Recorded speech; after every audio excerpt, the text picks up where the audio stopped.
Ya, shalom Bapak Ibu Saudara. Bapak Ibu Saudara buka dulu dalam Yohanes 11. Yohanes 11 ayat 40. Jawab Tuhan Yesus, bukankah sudah kukatakan kepadamu, jikalau engkau percaya, engkau akan melihat apa saudara? Kemuliaan Allah. Sekali lagi, 1, 2, 3. Jikalau engkau apa? Percaya, engkau akan melihat kemuliaan Allah. Bapak Ibu Saudara, visi 10 tahun ke depan dibutuhkan iman. Oleh karena itu doa saya tadi, kita bersyukur loh. Realita dunia yang begitu maju, peradaban yang begitu maju. Rasanya kita ini menjadi orang-orang yang jadul mungkin, orang-orang kuno. Hari ini kamu masih peduli dengan agama. Kalau saudara sudah pergi ke luar negeri, saudara sudah berkumpul dengan orang-orang yang pikirannya sudah maju ke depan, Bapak Ibu Saudara. Mungkin orang melihat kita yang kita lakukan ini sesuatu yang sungguh tak berguna. Maka itu Rasul Paulus berkata bahwa orang benar itu hidup dengan iman. Hidup dengan iman itu bukan bicara soal makan minum saudara.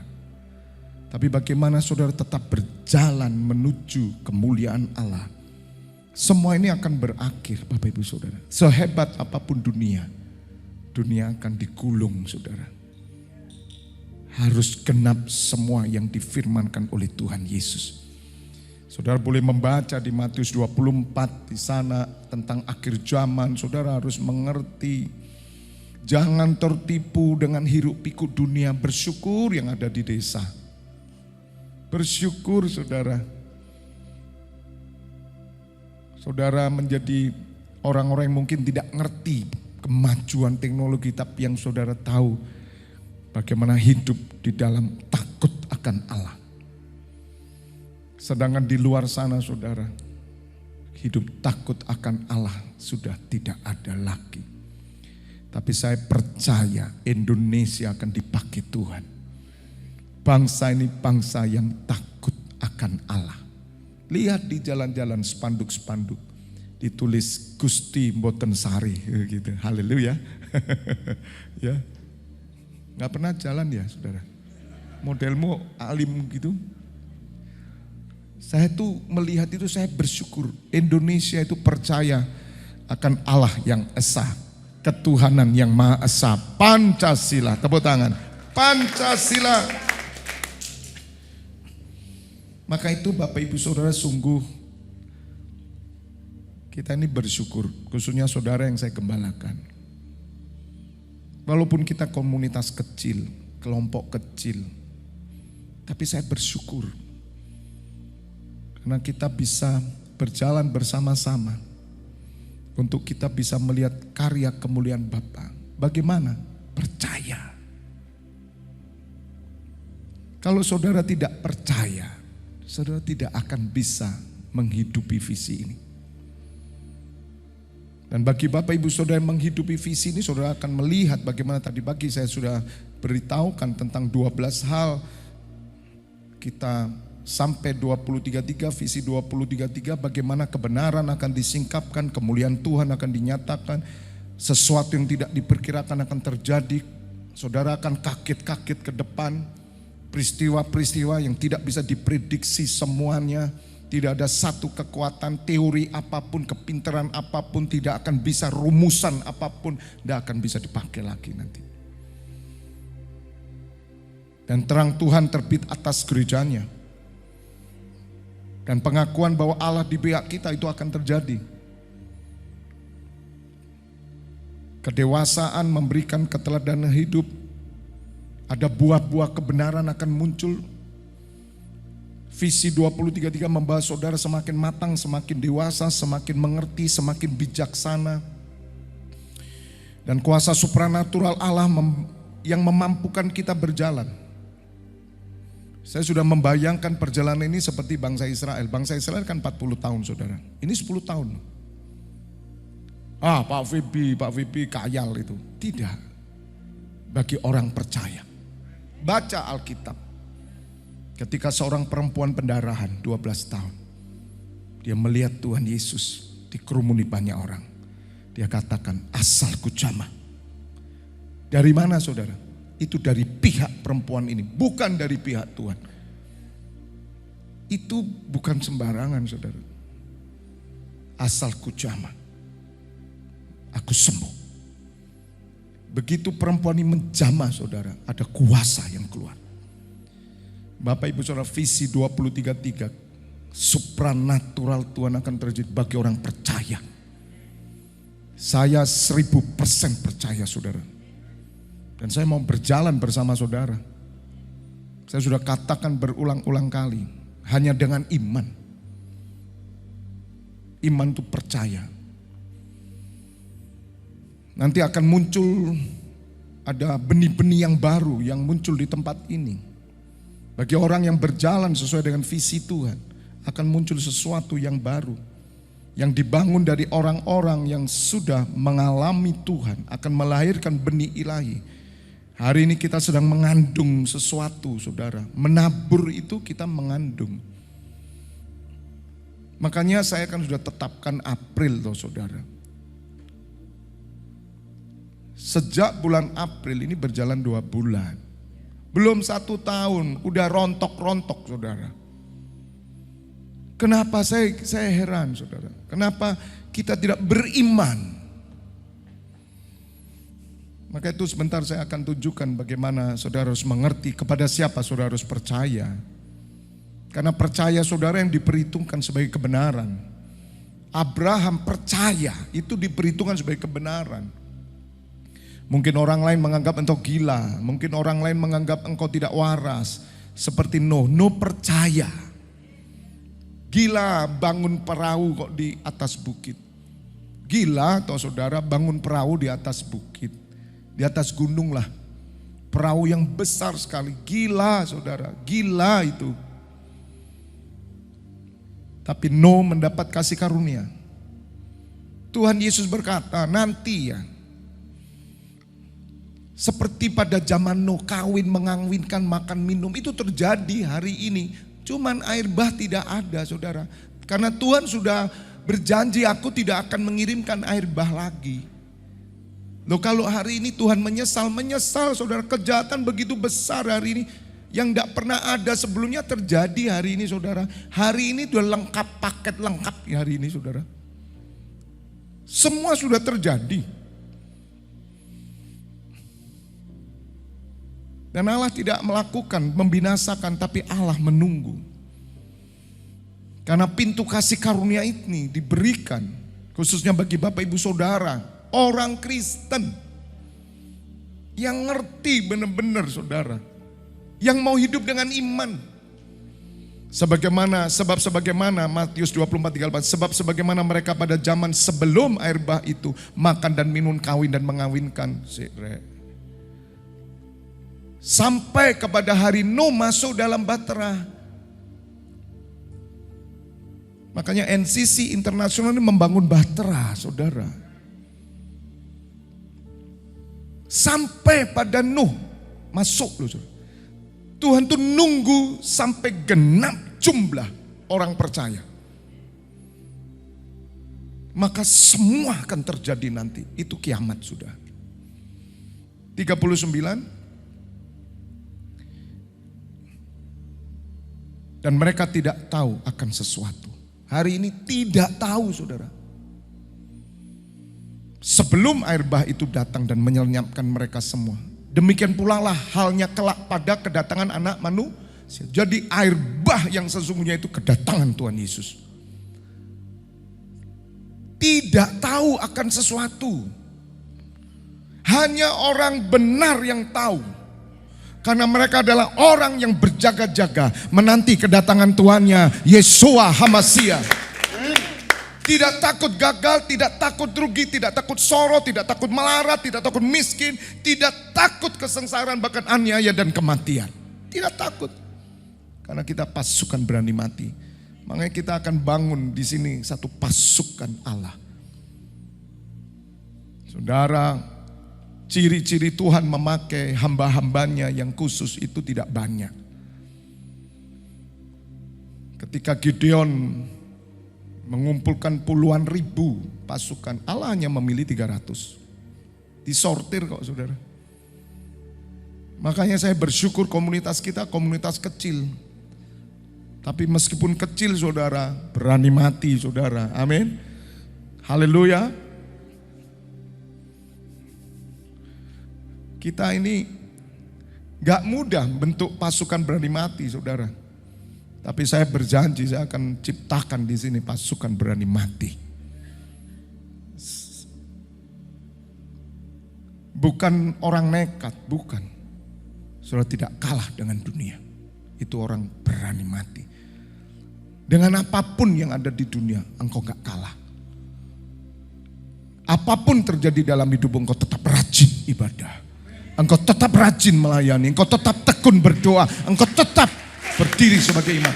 Itu loh pasukan berani mati. Bukan menyandang pedang, ngelawan orang, bukan.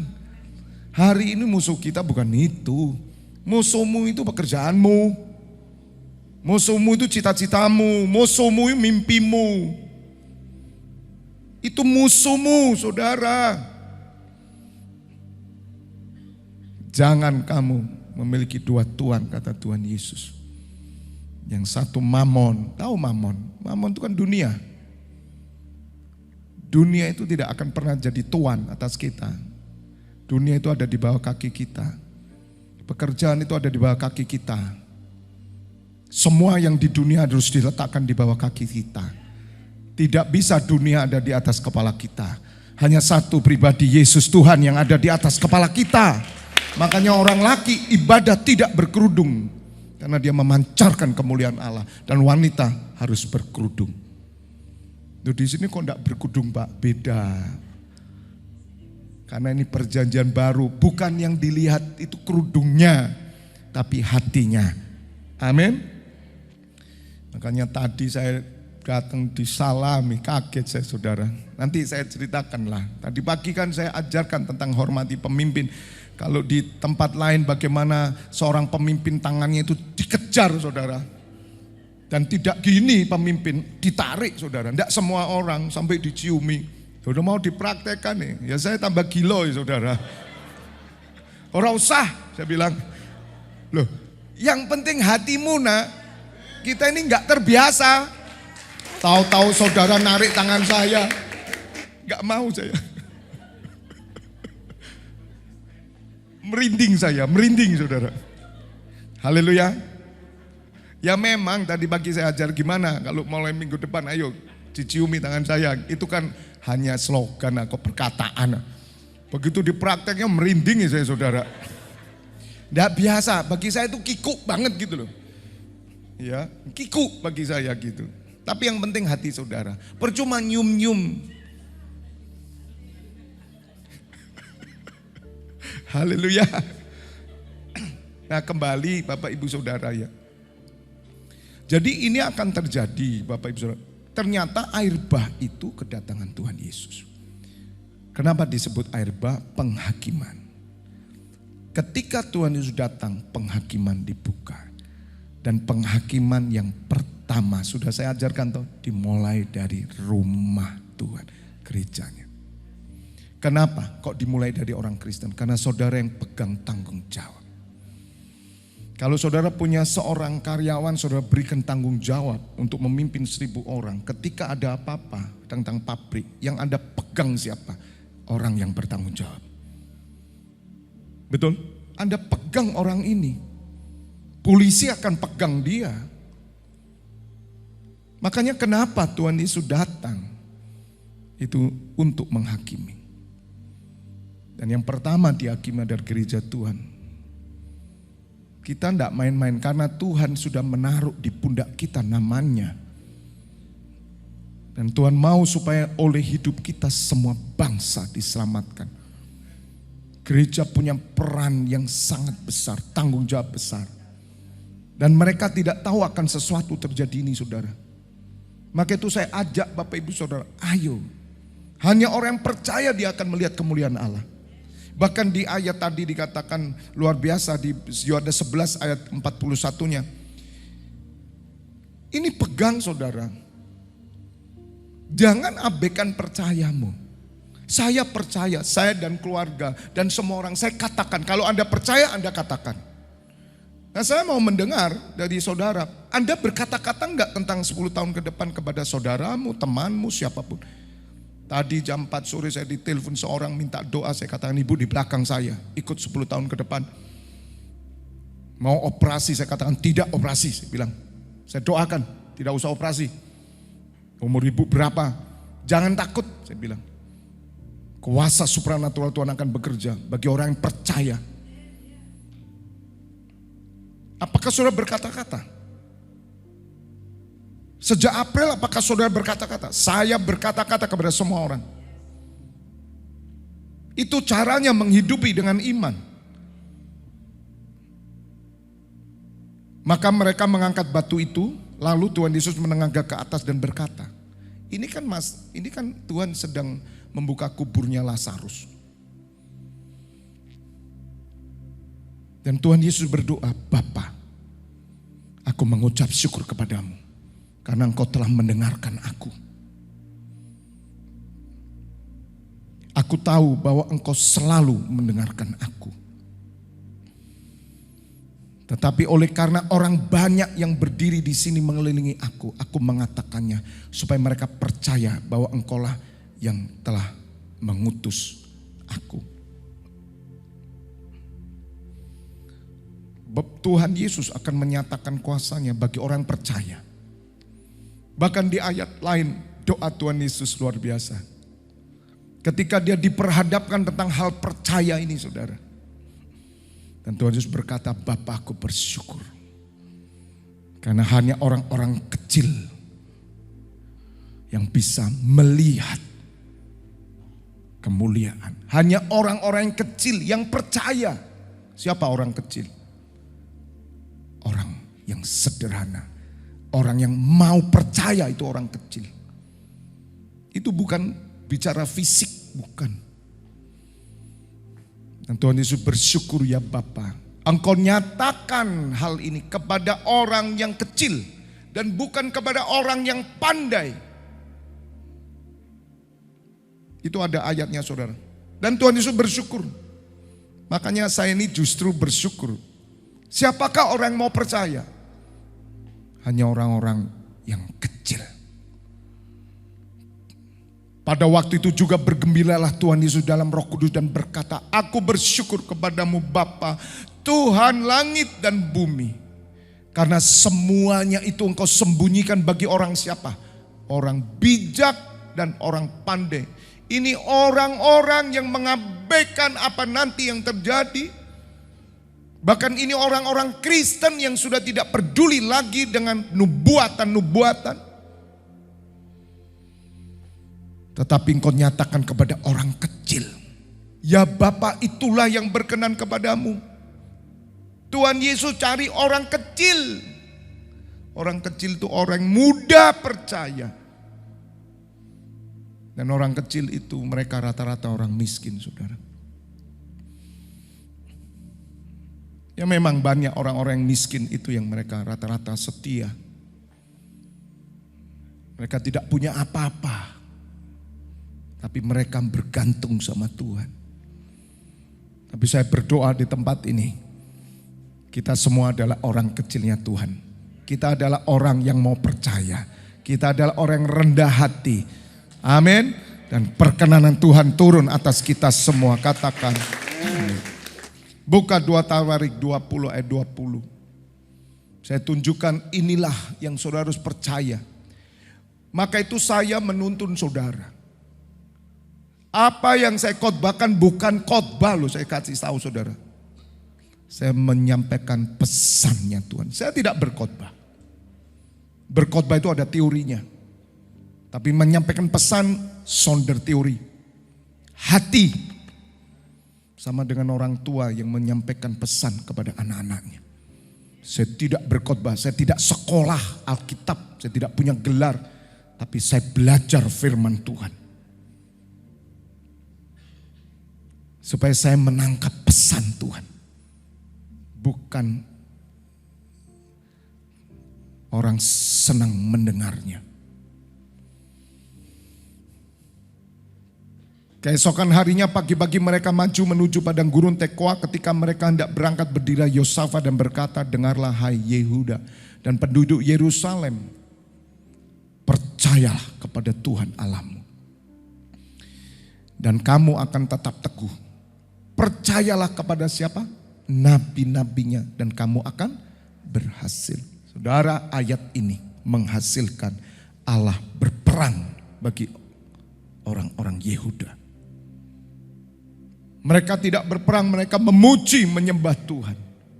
Tuhan suruh puji, sembah Allah. Maka bukan kamu yang berperang, aku yang berperang. Saudara, perjalanan 10 tahun ke depan kita butuh kisi-kisi. Tuntunan Tuhan seperti Musa menuntun bangsa Israel. Di pihak bangsa Israel, Musa cuma bilang taat. Itu aja sukar, saudara. Berontak mereka. Bangsa Israel 40 tahun berjalan di padang gurun, saudara. Saudara belum pernah ke padang gurun sih.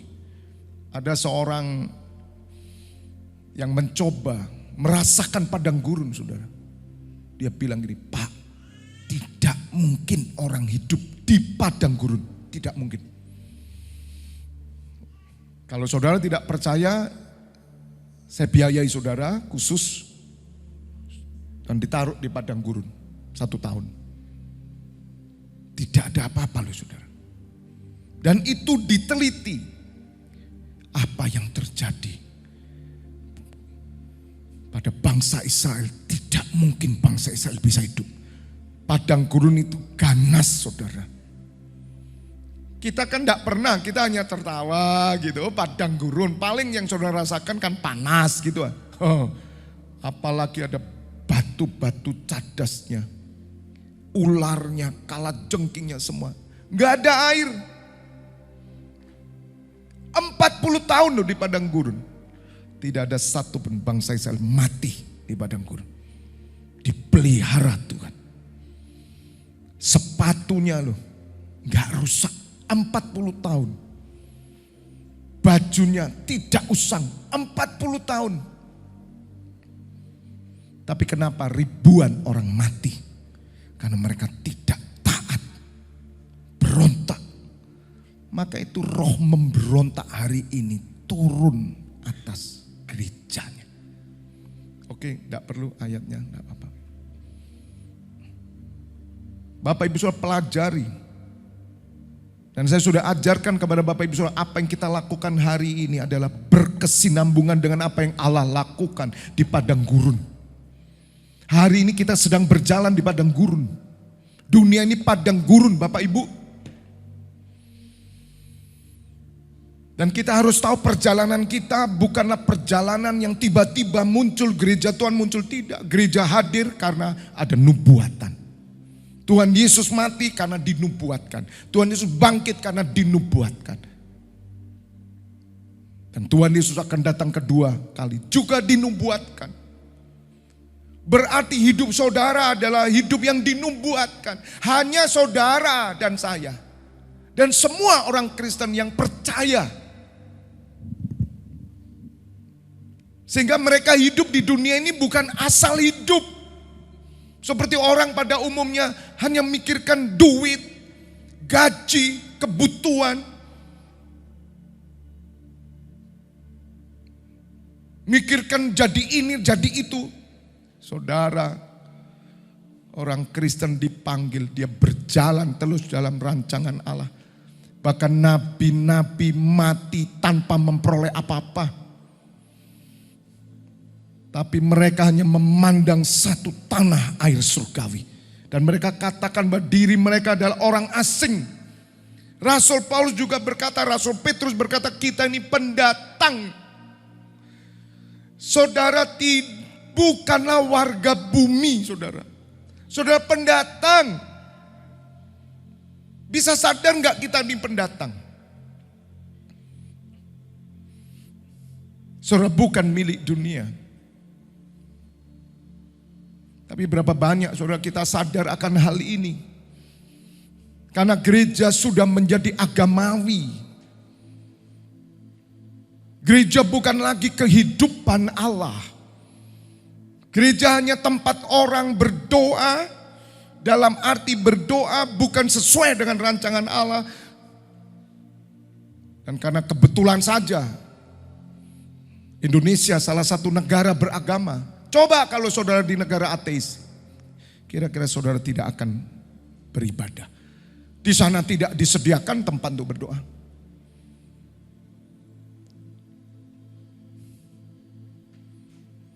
Tetapi di Indonesia, negara agamis. Di sini religiusnya kuat. Sehingga orang menganggap bahwa rumah ibadah itu mereka masih merasa bahwa mereka membutuhkan.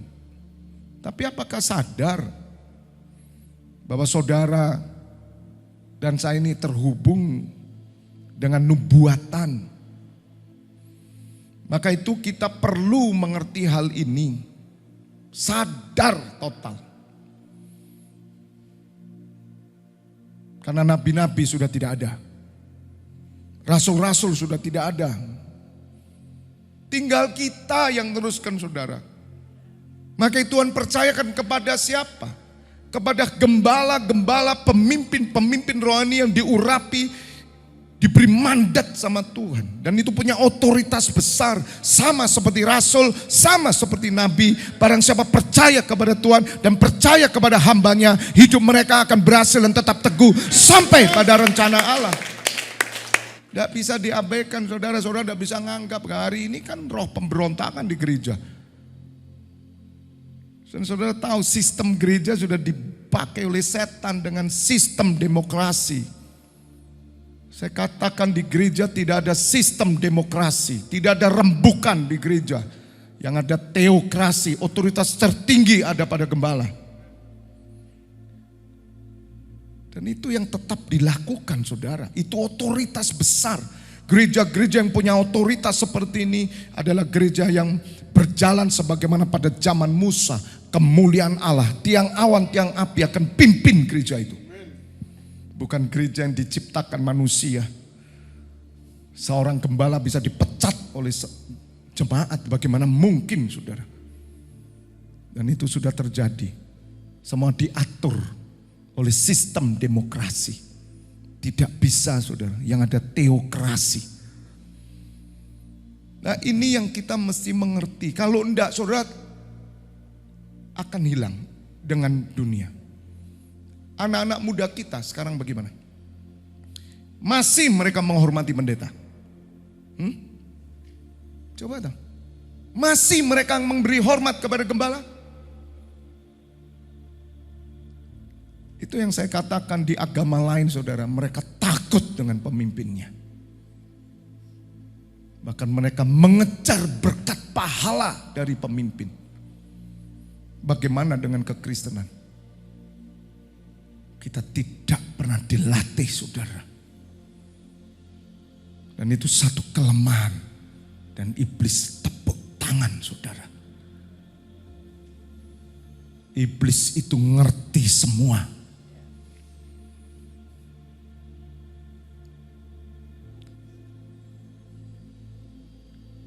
Tolong dibuka sekarang langsung ya.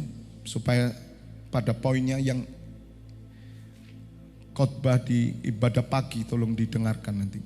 Buka Ibrani 13. Saya tunjukkan hal ini kenapa Tuhan ajarkan di perjanjian lama, bahkan perjanjian baru. Tolong buka dulu Yohanes 14 ayat 1. Tuhan Yesus berkata, percayalah kepada Allah dan percayalah kepadaku. Kenapa? Ada dua yang kita percaya. Karena ada wakil Tuhan. Percayakah Bapak Ibu Saudara ada wakil Tuhan di muka bumi ini? Ada. Maka itu di Efesus 4 tidak bisa kalau saudara mau jadi gembala dengan mengajukan diri untuk menjadi gembala. Bagaimana mungkin menjadi gembala itu ada urapan saudara. Bukan diangkat tapi ditetapkan. Bukan lulus Alkitab langsung jadi gembala, bagaimana mungkin saudara. Tetapi kalau engkau punya urapan gembala, Tuhan akan siapkan domba-domba yang dipercaya. Dan kau harus latih domba itu untuk hormat kepada pemimpin. Yang mengerti katakan amin. Ini pahala besar saudara. Apa orang Kristen ngerti toh pahala pemimpin? Bagaimana pemimpin dihina, diolok-olok dengan berani mereka. Luar biasa saudara. Saya ini sampai Tuhan ampuni, ampuni ya Tuhan, ampuni. Berkat-Mu pindah. Bukan kepada orang Kristen, kepada orang di luar Kristen. Tadi pagi saya ceritakan kepada seorang ibu di sini sebelum rapat. Ya, di rapat bulanan juga saya ceritakan bagaimana tokoh seorang yang sangat dihormati. Bahkan tokoh agama ini datang ke satu tempat. Ada orang yang datang sambil nangis memberikan berkat yang begitu besar. Cari apa saudara? Pahala. Saya yakin di kekristenan itu masih ada kok saudara orang-orang yang menghormati pemimpin. Ada. Saya sudah ngalami, ada. Dan mereka adalah orang-orang dilimpahi dengan berkat ilahi. Coba cek saudara-saudara kan bisa lihat YouTube. Cek orang-orang yang hormat pada pemimpin. Lihat hidup mereka. Beda. Rata-rata. Di luar sana saudara, mereka hormat. Bahkan mereka fanatik saudara. Dan itu yang terjadi pada zaman nabi-nabi. Maka itu ketika Elia melemparkan jubah ke Elisa. Loh, jubahnya Elia saudara, itu jubah pemimpin. Elisa nangkep jubah itu saudara. Seperti nemukan harta. Akhirnya Elisa langsung potong lembunya semua. Karena dia tahu otoritas pemimpin. Pelajari di surat Raja-Raja. Bagaimana Elisa mengejar urapan pemimpin. Waduh saudara, dan Elisa mendapatkan 2/3 roh Elia. Bapak ibu saudara harus mengerti ini. Kenapa terjadi? Karena pada zaman dulu pemimpin itu begitu dihormati Bapak ibu saudara. Bahkan nabi-nabi saudara ketika dia mati. Bagaimana Abraham mati sambil memberkati anak cucunya. Bagaimana Ishak, bagaimana Yakub, lihat tokoh-tokoh. Bukan sembarangan, maka itu saya berjanji kalau Tuhan Yesus belum datang saya mati dengan memberkati anak cucu. Saya tidak mau mati jompo saudara, saya kasih tahu. Saya pegang otoritas tongkat dari surga. Saya mau seperti hidupnya para nabi saudara. Nabi-nabi itu tidak punya apa-apa loh rasul saudara. Tapi dia mati, anaknya datang minta berkat. Ini yang mesti dibangun di gereja Tuhan. Kalaupun saya sebagai pemimpin yang dapat otoritas penuh untuk menggembalakan sebuah gereja gembala. Dan saudara adalah pemimpin-pemimpin keluarga. Sama otoritas saudara juga harus ada pada anak cucumu. Anakmu datang minta blessing. Bukan minta duit. Mereka tahu nggak bahwa kamu punya blessing dari surga? Kalau mereka tidak pernah lihat hidup keagamaanmu. Anakmu cuma lihat kamu bisnis. Yang dilihat cuma makan. Tidak saya tambahkan kawin. Mana ada hari ini saudara? Saya itu nangis saudara. Tapi tidak di tempat ini. Dan tidak pada hidup saya saudara. Karena saya percaya bahwa urapan yang diberikan Musa ada pada saya juga. Dan saya hidupi, saudara. Saya tuh bilang, Tuhan, kalau saya jadi Kristen saya mau mempraktekkan apa yang kau lakukan pada hamba-hambamu.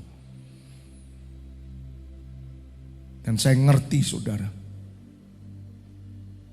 bagaimana orang-orang wakil Tuhan tangannya selalu mengarah ke bawah. Berkat. Dan itu anak cucunya cari dia loh, saudara, untuk minta berkat.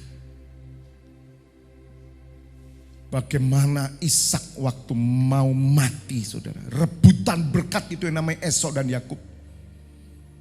Belum masih ada enggak zaman sekarang itu, saudara? Itu loh saya ngenes, saudara. Dan saya berusaha selagi saya masih hidup membangkitkan otoritas Allah pada zaman dahulu. Dan dia tidak berubah dulu, sekarang, dan selamanya. Yesus Kristus juga tidak berubah dulu, sekarang, dan selama-lamanya. Ketika Tuhan Yesus naik ke surga, saudara tahu tangannya kemana? Memberkati.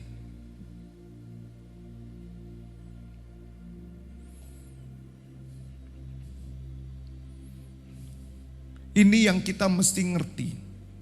Maka kalau saudara tidak mengerti otoritas seperti ini, maaf saudara, orang Kristen mati, ya sudah. Orang tua harus merindukan seperti Ishak. Ditunggu loh saudara. Kalau zaman dulu ya, zaman orang tua nenek moyang yang itu, kalau orang Jawa bilang itu yang ditunggu itu petuahnya itu loh. Ini mandi, saudara. Betul, itu zaman dulu. Mandi itu bukan mandi. Apa ya? Manjur. Orang tua itu mulutnya manjur. Sampai dikutuk jadi perahu itu kan cerita fiktifnya. Tapi saudara, hanya orang-orang yang menghidupi hal ini, maka hidupnya beda. Saya hidupi, saudara.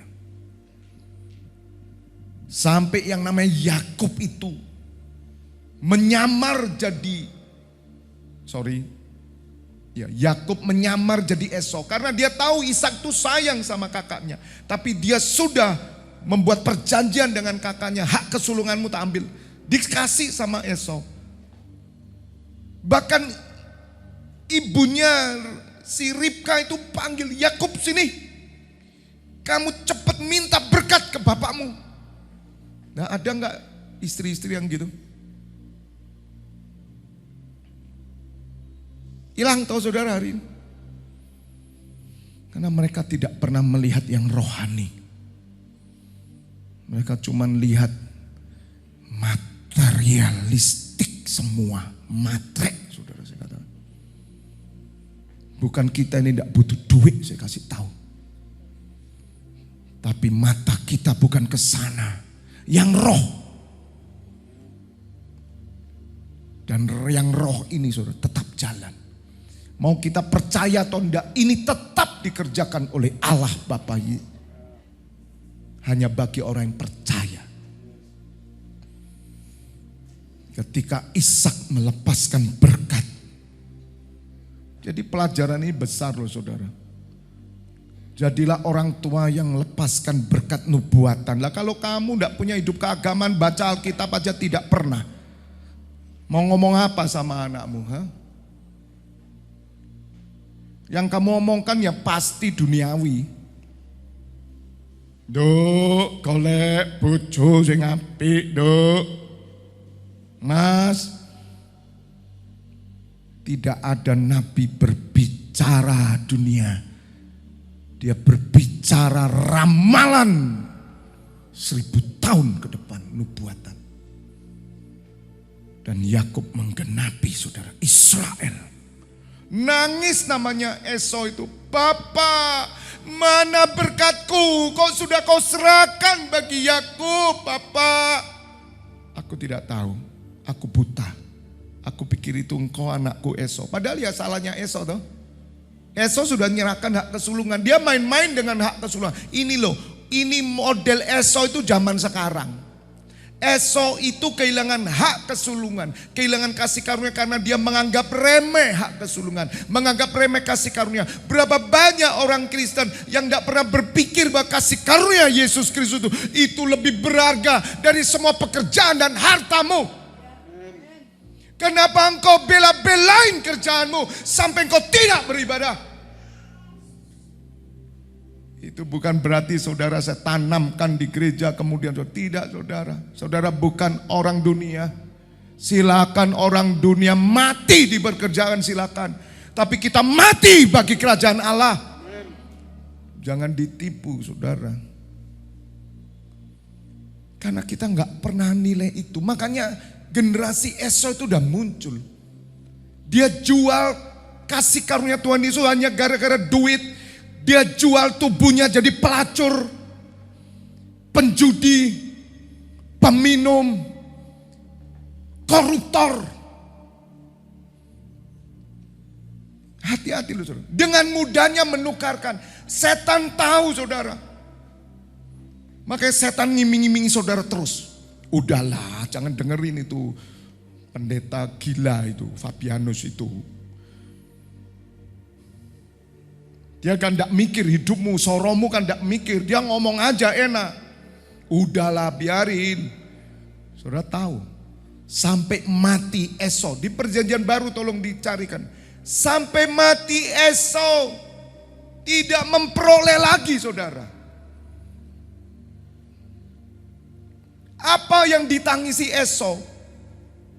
Itu yang namanya spiritual blessing.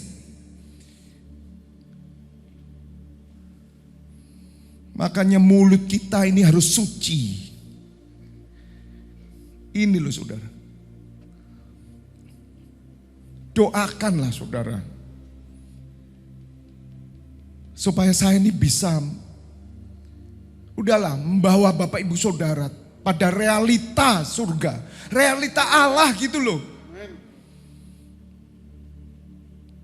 Di perjanjian baru tolong cari Esau, mencarinya.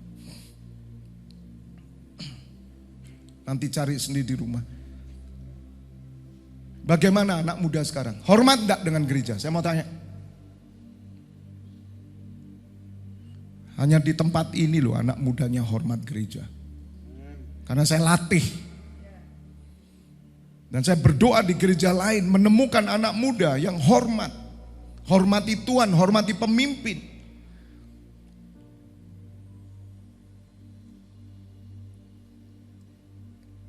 Ibrani 13 tolong buka.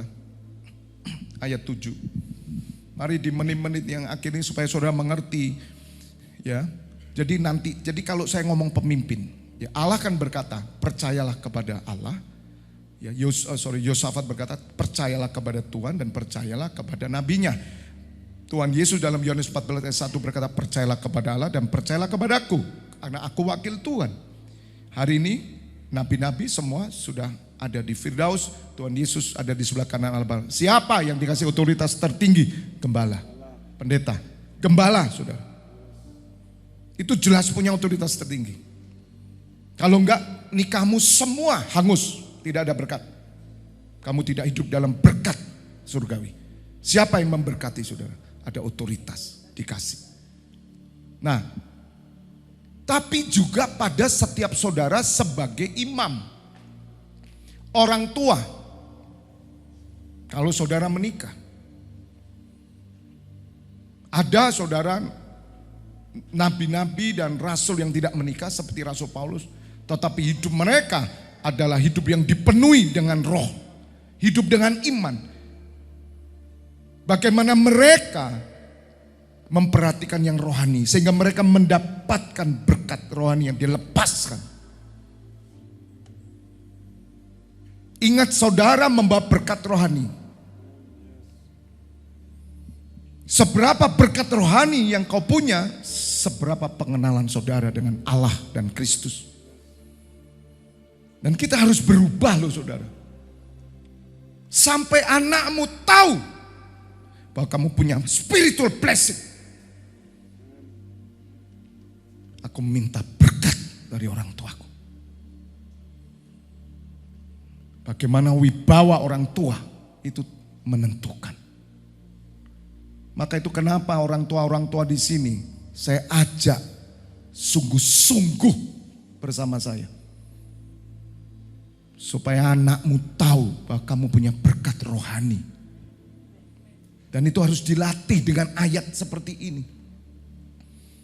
Supaya mereka justru mengejar yang rohani.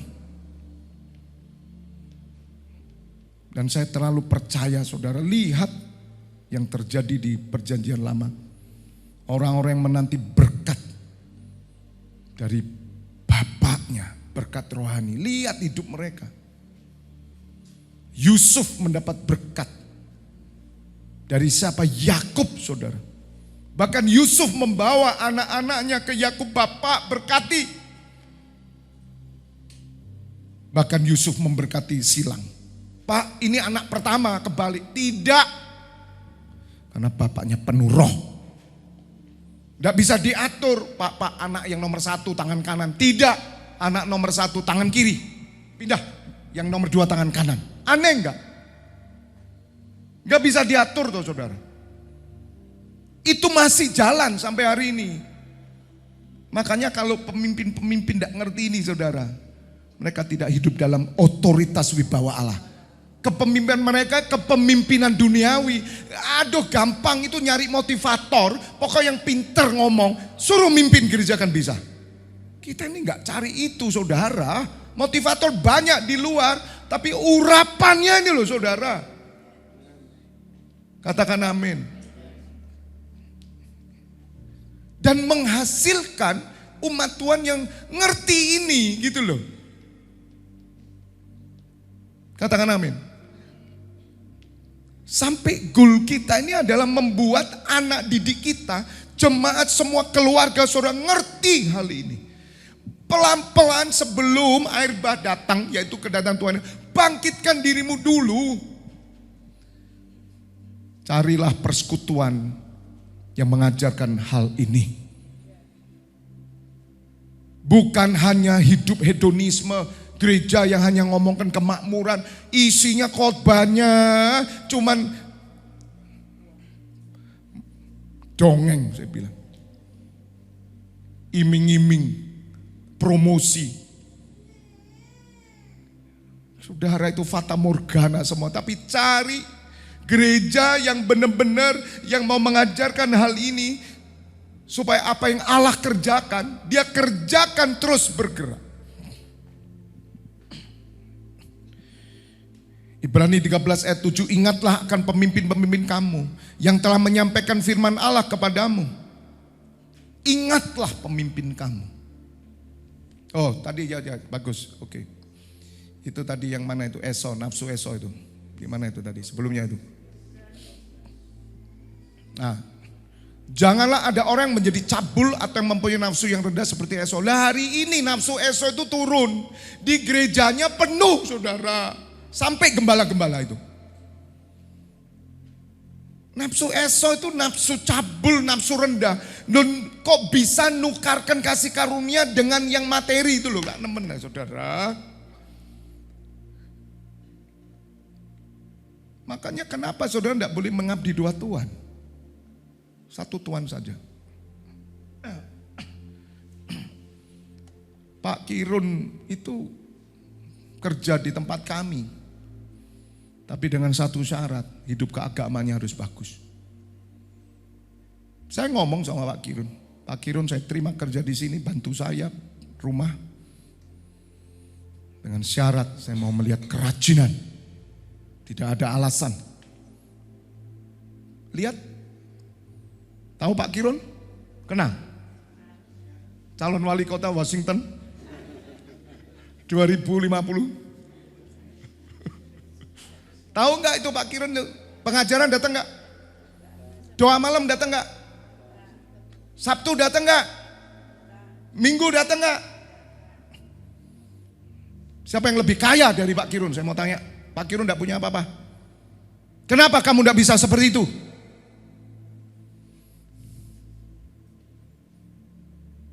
Aneh ya.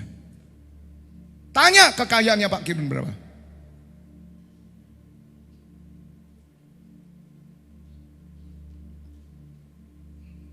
Karena saya melihat yang rohani.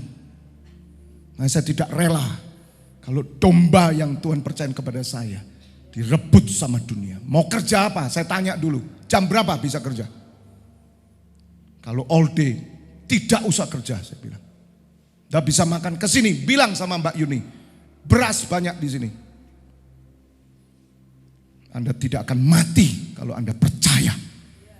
Dan Allah yang kita sembah, Allah yang sanggup mengadakan yang tidak ada menjadi ada. Mari saudara, jangan rendah gitu loh. Kalau saudara izin ke saya, Pak, saya mau ke Jepang Pak menginjil. Wah saudara, saya sujud langsung. Tuhan, ini hambamu. Jangan Pak, saya mau ke Jepang ngapain? TKW.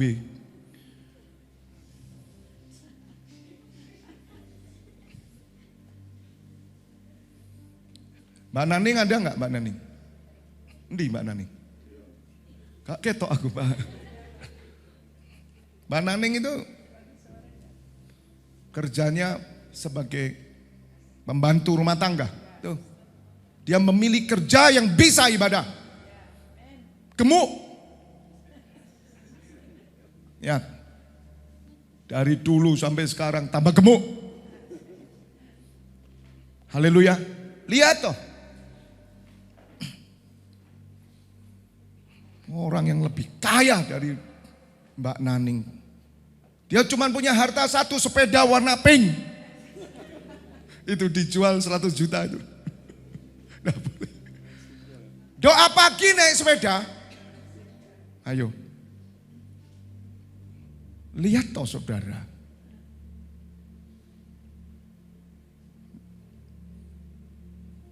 Yang menjual hak kesulungan untuk sepiring makanan. Makanya saya doa di sini muncul pasukan berani mati. Itu bukan berani berkelahi, tidak. Tapi menghadapi dunia yang merebut saudara untuk bisa melayani Tuhan ibadah. Oh saudara, ada orang yang berdiri teguh, berani menolak. Kalau perlu bosmu dipecat. Bos ini. Sudah berapa lama saya kerja di sini? 3 tahun.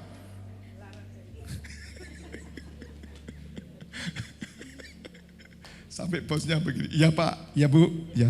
Yang bos siapa? Yang bos siapa? Yang bos siapa? Makanya streaming ini kan kasih karunia. Sungguh-sungguh, tidak main-main.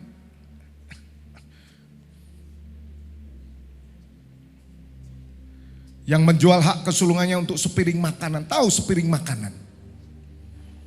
Lihat, minta maaf saudara, lihat orang Kristen di kantong Kristen, pulau Kristen. Lihat saudara, kalau di Alkitab itu 2/3 penghuni surga itu direbut setan. Apa ndak bisa toh 2/3 orang Kristen yang dibaptis lahir baru direbut sama mereka. Gampang ngerebutnya pakai apa? Sepiring makanan.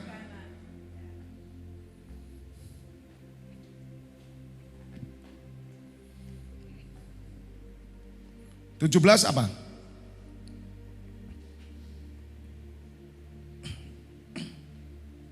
Sebab kamu tahu bahwa kemudian, katakan kemudian.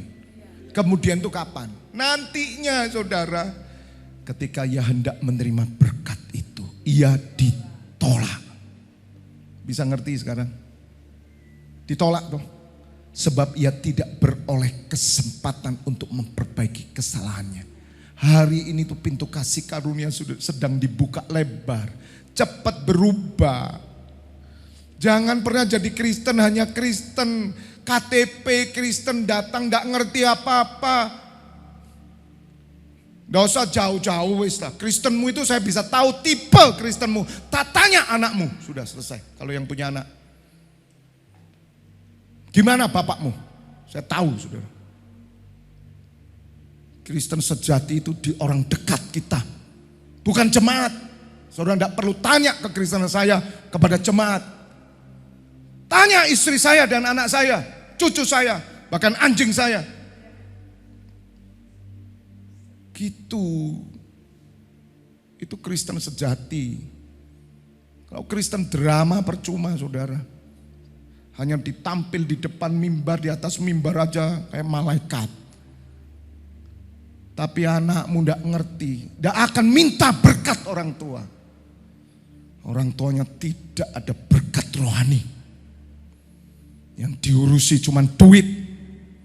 Maka anakmu minta duit sama kamu. Dan duitnya dipakai apa? Untuk mengejar yang kekal atau tidak, saudara. Sekalipun dia mencarinya dengan mencucurkan air mata, tidak bisa, saudara. Mari kita bangun, ini kan masih bulan kedua. Percaya saudara, mari ikut, saya bilang. Karena ini yang menjaga hidup kita tetap teguh. Dan Tuhan berikan percaya kepada Allah, percaya kepada pemimpin. Katakan amin, tepuk tangan buat Allah kita. Pak Yan ini kalau kerja nanti berangkat ke daerah NTT keliling. Bersyukur ada live streaming. Dan sungguh-sungguh saya tahu ikatannya, saya tahu. Tidak semua memiliki kasih karunia yang sama. Katakan amin. Jadi jangan pernah saudara mencari kasih karunia yang lain yang tidak sesuai dengan apa yang ditakarkan Allah kepadamu. Ibrani 13 ayat 7, ingatlah akan pemimpin-pemimpin kamu yang telah menyampaikan firman Allah kepadamu. Ingat, perhatikanlah akhir hidup mereka dan contohlah iman mereka. Ini pemimpin tuh kayak gini loh tugasnya. Lihat nanti waktu saya mati, lihat. Apakah saya mati membawa kemuliaan Kristus atau tidak. Saya harus berjuang saudara.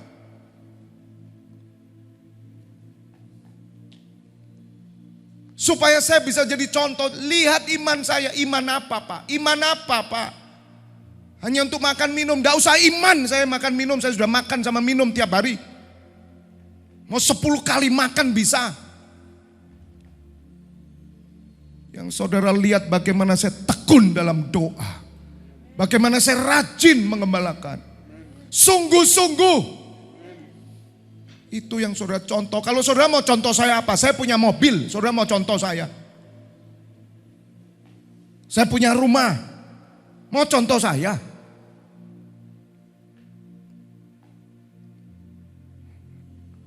Contoh iman.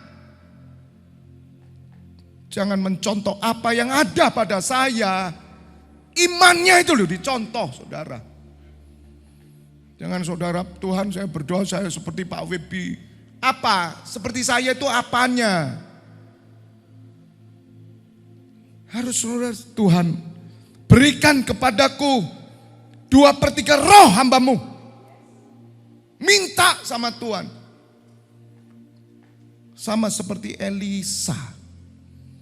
Bukan minta berkatnya, Tuhan aku mau seperti hambamu, kepingin Tuhan. Buktinya Pak Febi punya rumah, punya mobil. Saudara itu hasil kerja saudara. Berkat Tuhan, kerja ini anak-anak saya kerja. Kita kerja, saya nggak ngambil persembahan. Tadi pagi saya katakan kalau saudara gaji saya 100 juta sebulan. Saya santai saudara. Walaupun ada pendeta-pendeta yang layak menerima itu tidak apa-apa. Tapi mereka harus mengerti kebenaran. Karena orang yang memberitakan Injil, dia hidup dari pemberitaan Injil. Dia berhak menerima berkat-berkat, berhak. Tapi bukan sembarangan. Supaya hidup mereka itu jadi contoh, matinya jadi contoh. Juga saudara toh, matimu itu harus jadi contoh buat anakmu.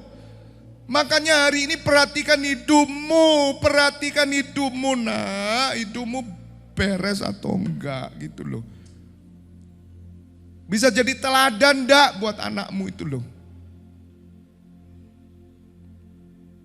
Katakan amin. Jangan saudara mikir, udah biar anak besar, anak mikir sendiri. Apanya, dia sudah besar sampai tua, dia tetap anak. Dan dia tunggu blessing dari orang tuanya. Tapi roh Esau masuk hari ini saudara. Anak-anak tidak cari blessing ke orang tuanya. Dia malah cari blessing ke orang lain. Kenapa terjadi begitu? Bersyukur ada pemimpin-pemimpin yang memberkati mereka.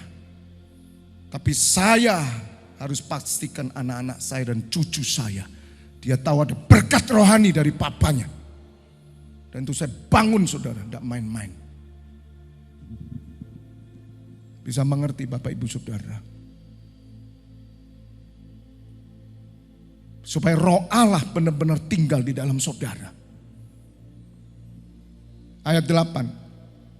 Yesus Kristus tetap sama baik kemarin maupun hari ini dan sampai selama-lamanya. Katakan amin. Tepuk tangan buat Tuhan Allah kita.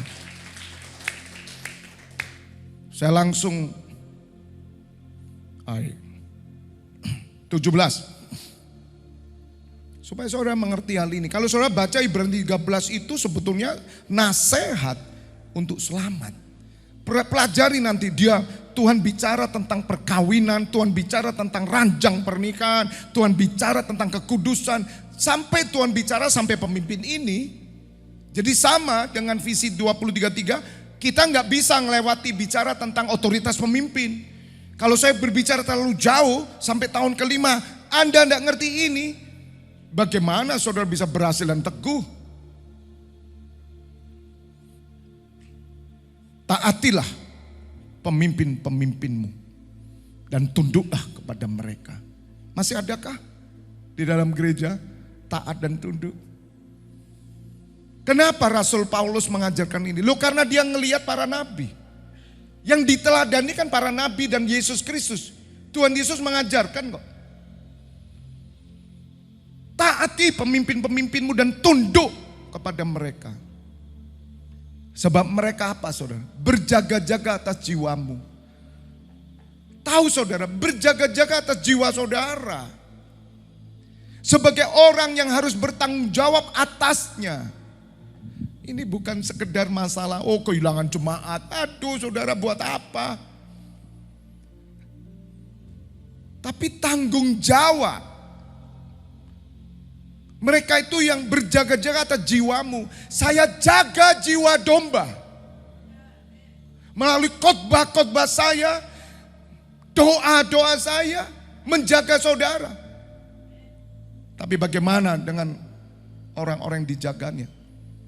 Maka itu kalau ada orang-orang yang kemudian meninggalkan tempat ini karena hal apapun pamit dengan saya, bukan saya itu melarang. Saya itu tidak rela. Tidak rela itu gelo saudara. Karena saya merasa kehilangan. Orang yang saya jaga ini loh saudara.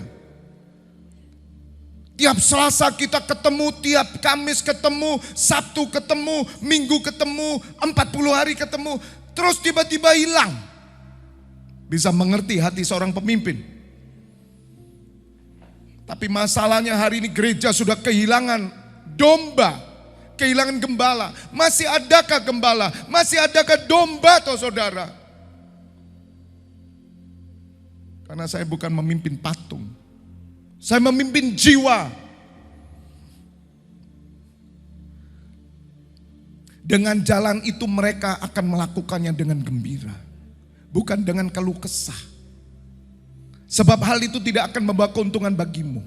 Lihat saudara, bukankah ayat ini menggenapi 2 Tawarik 20 ayat 20? Percayalah kepada Tuhan Allahmu maka engkau akan teguh. Dan percayalah kepada nabinya maka engkau akan berhasil.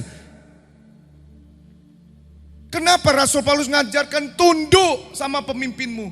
Supaya kamu mendapatkan keuntungan nak. Keuntungan apa Pak? Keuntungan rohani, ilahi. Kamu dapat karena itulah yang dikejar oleh para nabi, para rasul. Dan juga oleh bapak-bapak gereja yang mati martir. Mereka rela mati martir. Karena mereka mengejar yang ilahi saudara. Kalau ada kesempatan mereka menoleh ke belakang, mereka bisa kembali ke tanah air mereka. Tapi karena iman mereka terus berjalan, karena mereka merindukan tanah air surgawi. Kalau saudara merindukan yang surga, kamu akan mengerti ayat ini. Nah, saya rindu di tempat ini saudara harus benar-benar tunduk. Percaya. Apakah saudara percaya kepada Tuhan dan pada pemimpin saudara? Karena hanya orang yang percaya, maka Tuhan akan melimpahkan kepada mereka berkat yang menuntun mereka sampai kepada rancangannya. Katakan amin. Modalnya itu aja kok. Apa sukarnya sih saudara? Taat dan tunduk itu apa sukarnya? Gak sukar, asal tidak ada kepentingan pribadi. Tidak ada ambisi. Maka saudara akan bisa tunduk dan taat. Apa yang saudara cari di tempat ini? Apa yang saudara cari? Kok sulit tunduk dan taat, kenapa? Bisa mengerti saudara? Kan gampang sih saudara. Wong saya nuntun saudara. Kalau saudara bebek, gampang toh. Bebek itu nurut bebek. Ya kami bukan bebek Pak. Iya itu makanya wangel saudara. Gak percaya masalahnya. Ngoten loh. Siapa yang percaya kepada saya, angkat tangan dengan cepat. Tepuk tangan. Kalau Anda tidak percaya, buat apa di sini saya katakan?